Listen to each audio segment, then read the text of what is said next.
everyone, welcome to No Spin. I'm Nidhi Rajnath. The clash between Indian and Chinese troops on the line of actual control in Arunachal Pradesh last week only underscores that the threat from China isn't going anywhere, and the threat is on multiple fronts.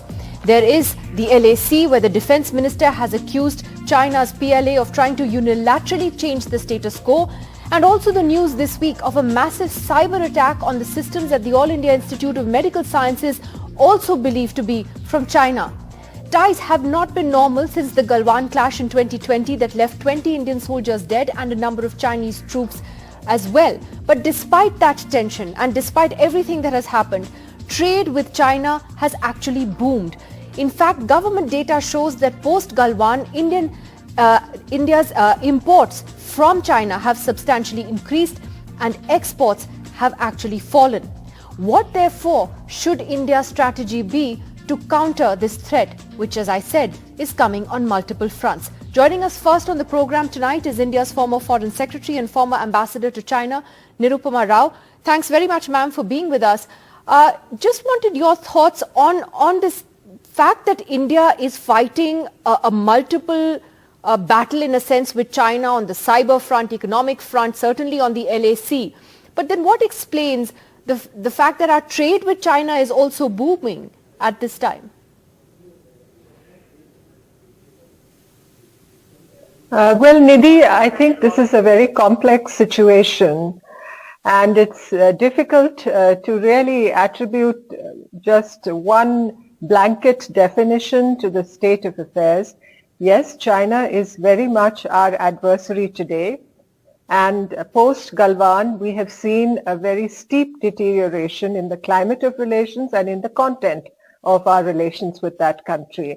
But at the same time, you know, those who talk about decoupling from China, whether it's in the case of the United States or in the case of India, decoupling is not so easy to accomplish when you have built such a complex network of economic ties with China over the years.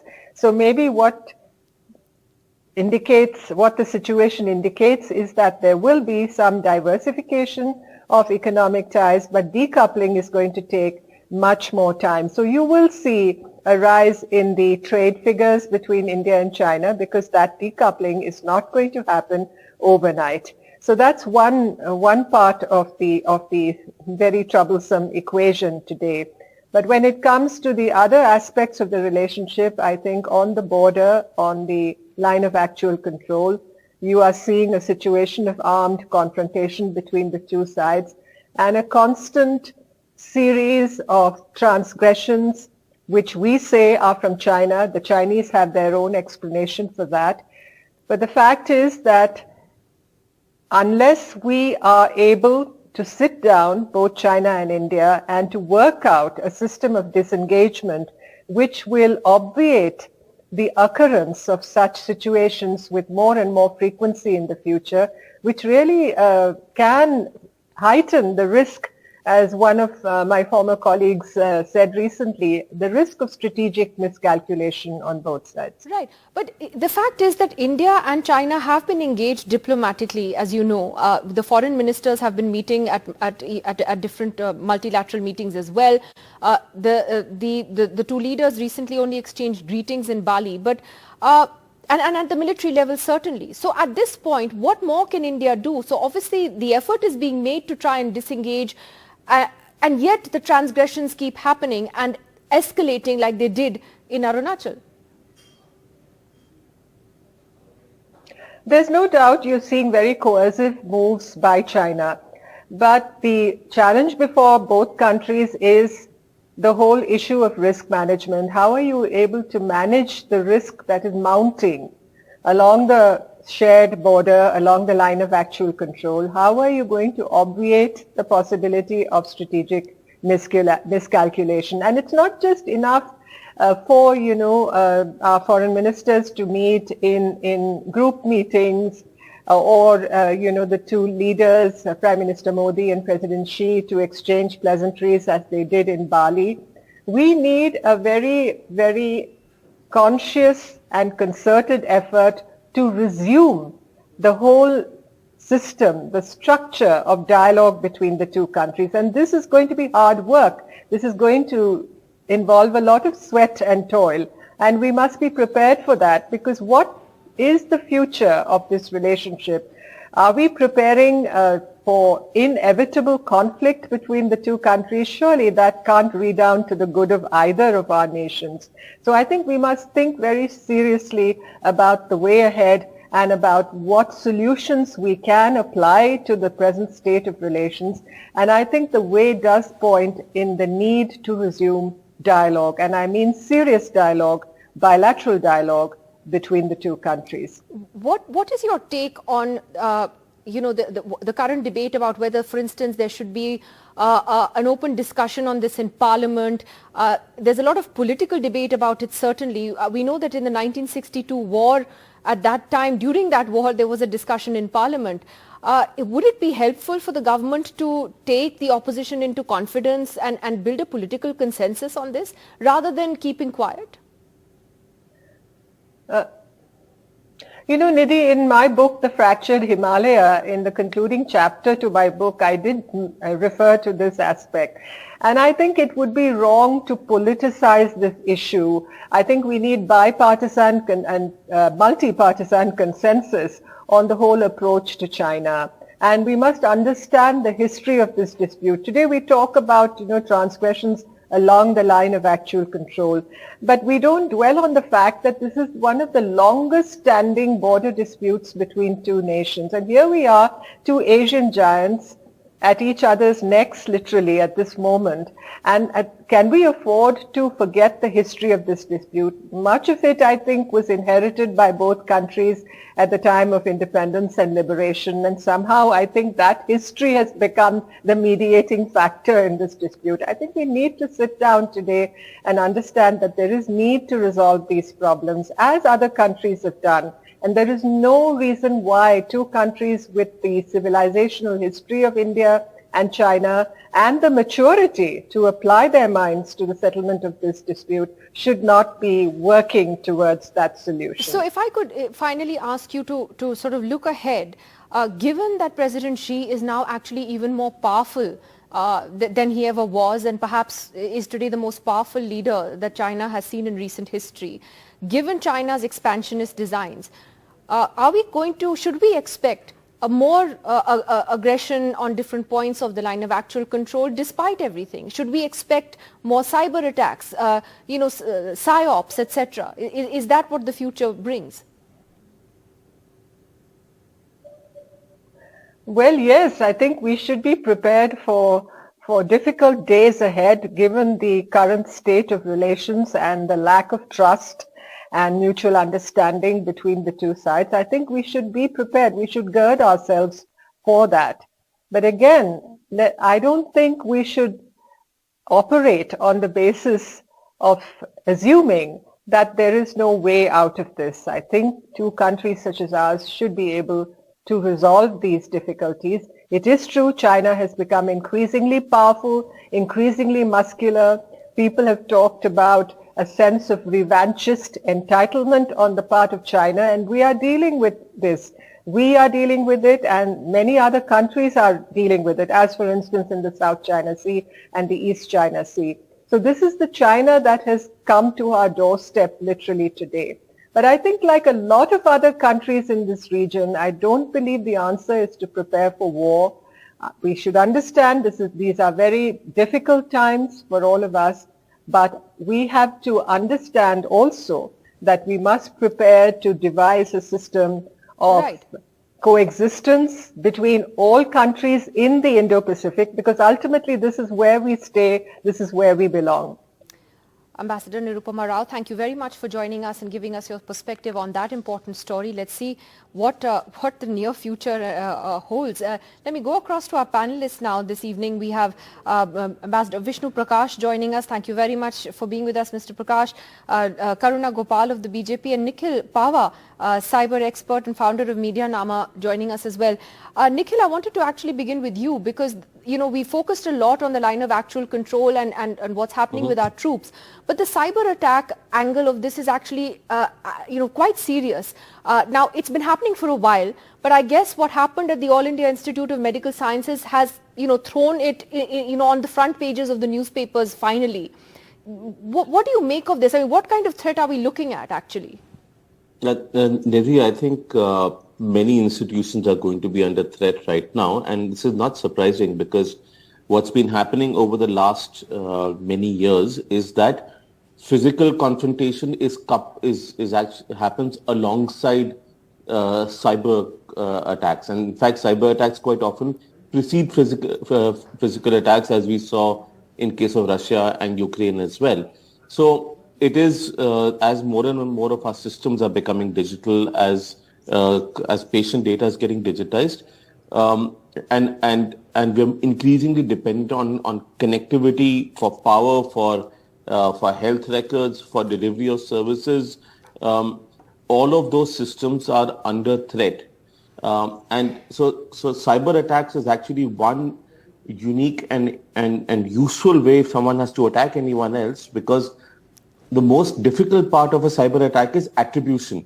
You never know where that attack has actually come from. If you remember the Kuram attack a few years ago, initially the what was said was that it was North Korea.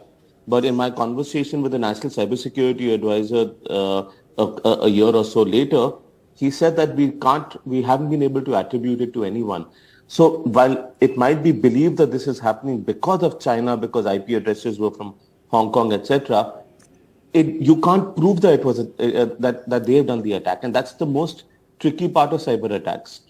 And China is going to keep pushing. It's in the nature of how they've been behaving. Whether you look at what's happening in the South China Sea, whether you look at the over the last 3 or 4 years, the increase. So in a way, it's a cyber aggression that what you see physically is manifested in the cyber world as well.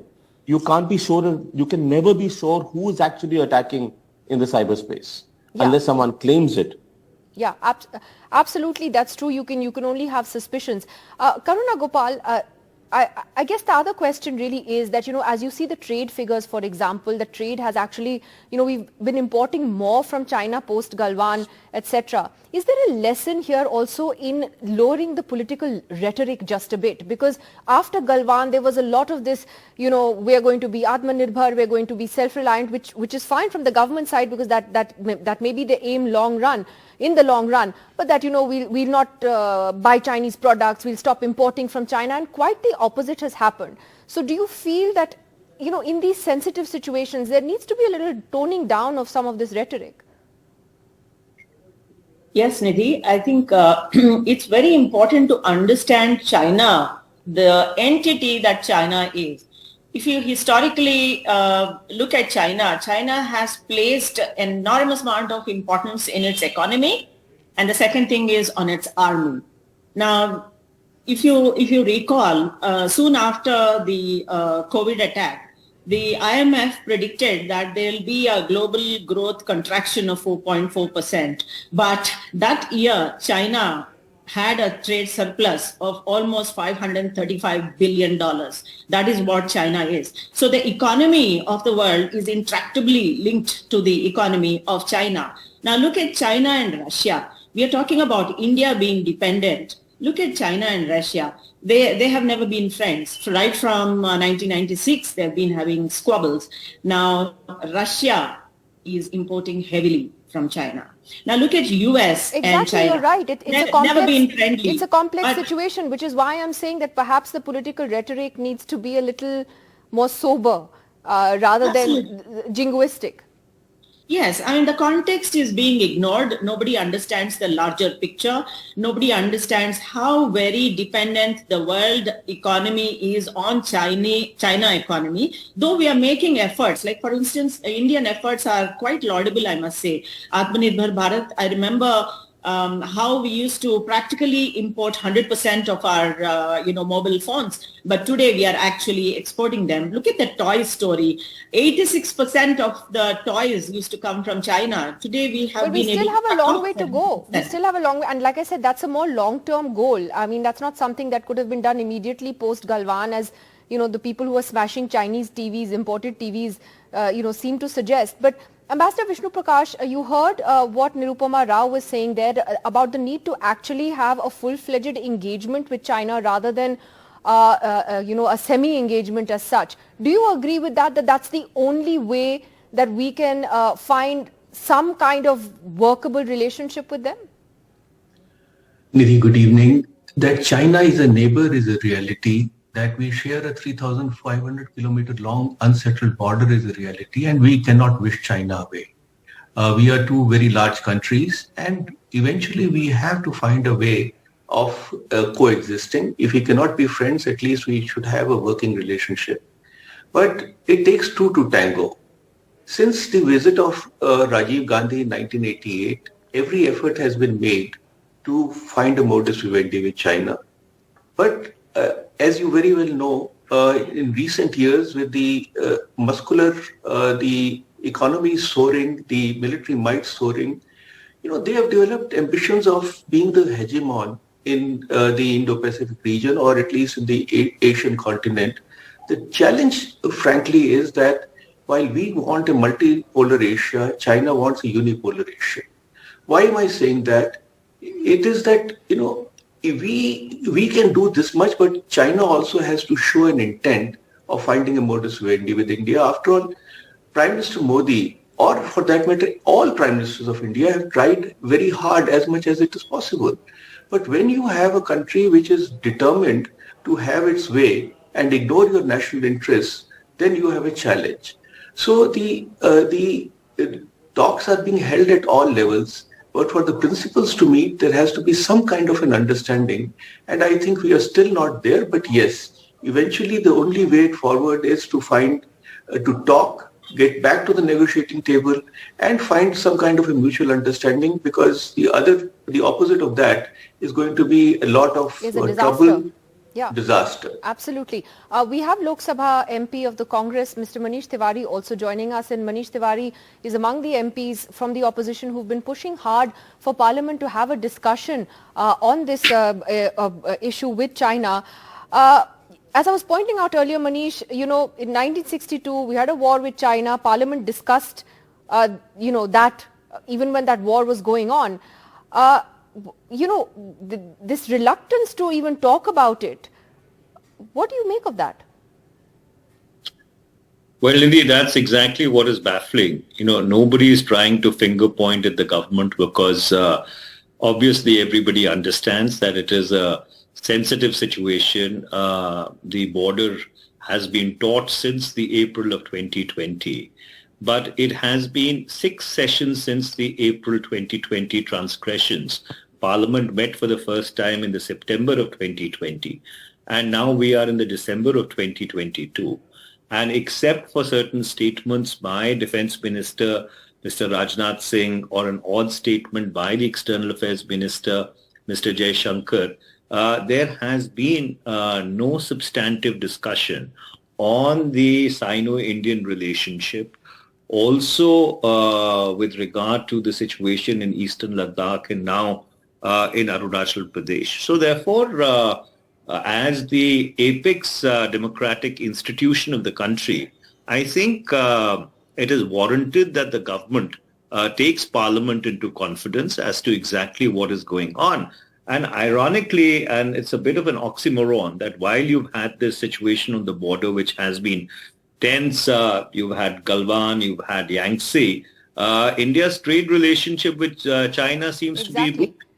And in fact, of course, it is but you understand why that's there, because we have this dependence on China. Our imports, have actually gone up from China. I was asking the BJP exactly this question, that is there therefore a need to tone down some of the political rhetoric on, stopping imports from China, boycotting Chinese products, etc. Do we need as a country actually to approach this much more maturely? I think what we need to really try and understand is that why is China so belligerent? We need a proper read on their intent, because commencing with the Xi presidency in the April of 2013, of course, he became General Secretary in the October of 2012. You've seen a changed position or a changed disposition of the People's Republic of China, all its neighbors. And so therefore, you have had Depsang, you've had Chumar, you've had Doklam, and now you have these transgressions since April 2020. So the more material thing is not to focus on the tactical, or rather to get on the high horse of rhetoric and do a he said, she said. I think what is required is a mature appreciation of what exactly is the situation that we are dealing with, what is the short-term, medium-term and long-term strategies that we have to adopt. We have to evolve a minimum national consensus when it comes to issues of India's national security, because every single Indian is actually vested in India's national security. So Manish, last question. I mean, if you had to give a word of advice to the government on how to deal with this threat on multiple fronts, as we've been talking about, what would that be? It's a difficult situation, but if there was any constructive advice the opposition had to offer, what would it be? Well, as a lawyer, one thing that you learn is never to give advice which is unsolicited or it is unpaid for. So therefore, it is never taken seriously.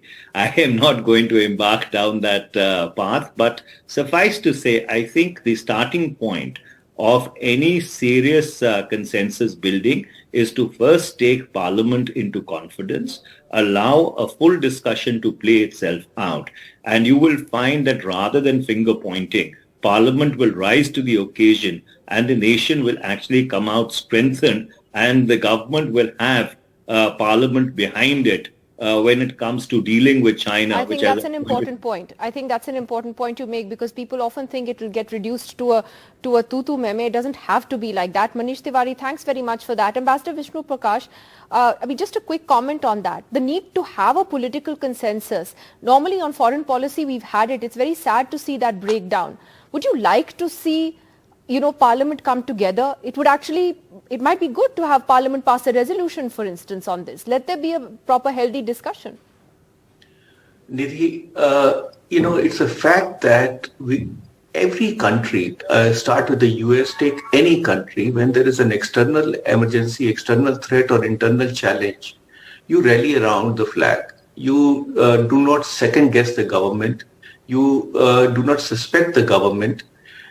See, at the end of the day, it is the government of the day which has to lead. They have to take policy decisions. They have been elected by the people. Now, the timing of discussing something, the pace of discussing something, the manner has to be left to the government. Because when you have a situation like the one that you have in China, you cannot debate anything from a public fora. I'm not saying that our parliament should not... Why? When parliament did it during the war with China, why can't it do it now? It's been 2.5 years since Galwan. So when is the right time?